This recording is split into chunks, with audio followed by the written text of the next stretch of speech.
Assalamualaikum, apa kabar teman-teman semua? Semoga sehat selalu ya. Nah, pada video kali ini gua mau jawab pertanyaan yang ada di kolom komentar. Assalamualaikum Mas Randy, itu bagian kulit yang baru tumbuh dipakai salep apa ya Mas? Ya, oke, jadi ada luka ya, terus ada kulit yang masih baru tumbuh ya kayak epitel gitu teman-teman ya. Itu pakai salep apa sih bagusnya? Ya, jadi gue sering ngebahas memang tentang salep teman-teman. Ya, gue sendiri sebenarnya nggak punya salep andalan apapun. Ya karena gue setiap datang ke pertemuan pasien, gue itu pasti melihat dan mengkaji kemampuan pasien ya dalam pembelian salep dan lain-lain. Karena apa? Karena yang namanya luka teman-teman itu tuh nggak bisa lu salepin langsung sembuh hari itu juga. Itu pasti perlu proses dan ada tahapannya. Ya, apalagi kalau luka-luka kronis, luka-luka yang emang ada penyakit bawaannya, otomatis kan PR-nya juga akan lebih banyak. Nah, untuk salep yang digunakan, ya biasanya dulu itu gue sering banget memang beli salep-salep yang bermerek. Ya, tapi bukan gue yang beli. Rata-rata untuk perawatan luka tuh pasien yang gue suruh beli sendiri, ya belinya dimanapun. Karena gue nggak ngambil untung sama sekali dari gue perawatan luka itu ya teman-teman ya. Dari salep gue tuh nggak pernah teman-teman. Ya alhamdulillah jarang, nggak pernah bahkan ya. Jadi pasien sendiri yang gue suruh sediain dari sabun. Makanya kalau gue perawatan luka biasanya tuh gue ajarin dari awal sampai akhir. Kalau dulu salep tuh biasanya pakai Metcovazine, Epitel Cream, itu yang pernah gue coba ya teman-teman.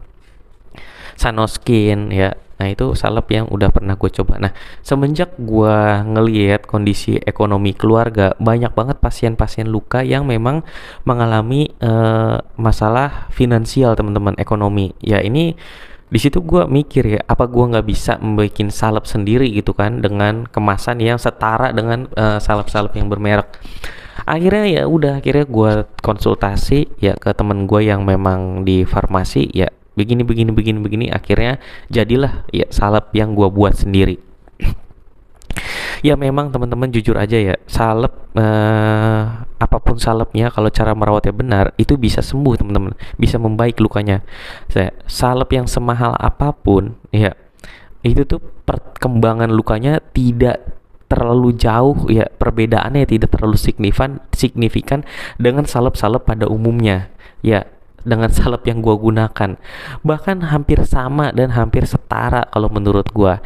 Cuman memang ya ada beberapa luka yang memang harus gue campur antimikrobial lain ya, tergantung kondisi lukanya. Tapi kalau salep baru tumbuh pakai salep yang ada kandungan zincnya, insya Allah akan cepat membaik ya, karena luka itu akan apa ya, cepat sembuh kalau dia tuh lembab, tidak boleh kering, tidak boleh basah. Salah satu kandungan zinc itu bisa mempertahankan kelembapan teman-teman, keunggulannya seperti itu ya. Nah gue curhat sedikit nih tentang masalah salep ya. Jadi gue bikin salep teman-teman ya. Kasarnya waktu itu mau gua Bepom ya biar resmi gitu teman-teman, dan biayanya lumayan banget teman-teman ya, biayanya lumayan banget, bahkan gue belum pernah pegang uang segitu ya. Tapi semoga gue bisa ya teman-teman pegang uang segitu. Nah terus kalau gue Bepom ya, kemungkinan salep gue otomatis harganya naik ya. Gue udah hitung-hitung pasti naik nih, malah justru harganya setara dengan salep yang beredar sekarang teman-teman, seperti itu ya. Sampai gue pernah digerebek sama polisi teman-teman, gue kaget banget ya. Jadi gue digerebek polisi, rumah gue ya udah mau dibawa gue teman-teman, karena dikira gue jualan kosmetik teman-teman. Gue nggak tahu siapa yang ngelaporin ya, gue sedih banget. Akhirnya polisi nanya-nanya banyak ya, pokoknya ada kali 8 masuk ke rumah gue, digeledah. Gue udah kayak orang narkoba aja teman-teman, semua diperiksa sampai dapur ya, sampai tempat bumbu masak semua diperiksa ya. Akhir gue bilang, gue jelasin gue bukan jualan kosmetik ya, itu kan udah berbentuk salep tube gitu teman-teman ya.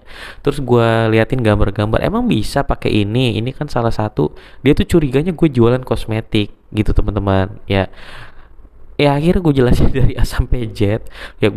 Gue tampilin video gue tampilin ya. Gue ya kalau mau apa namanya, kalau mau bukti, ada pasien kok yang masih saya rawat deket sini ya menggunakan salep gue dan perkembangannya bagus ya. Jadi salep gue ini teman-teman udah gue coba di semua luka, sampai luka sunat ya, luka apapun udah gue coba ya. Tapi intinya balik lagi teman-teman ya, teman-teman harus tahu dulu kondisi lukanya seperti apa, karena biasanya salep gue pribadi itu bisa dicampur, di mix dengan kandungan apapun ya, hampir apapun yang pernah gue coba tuh ya, intinya kan antimikrobial teman-teman ya. Itu bisa teman-teman seperti itu gue mix Ya, intinya di Indonesia itu teman-teman, di negara kita itu eh karena akhirnya gue sampai digerebek polisi, akhirnya gue lanjut studi hukum ya teman-teman ya, belajar hukum.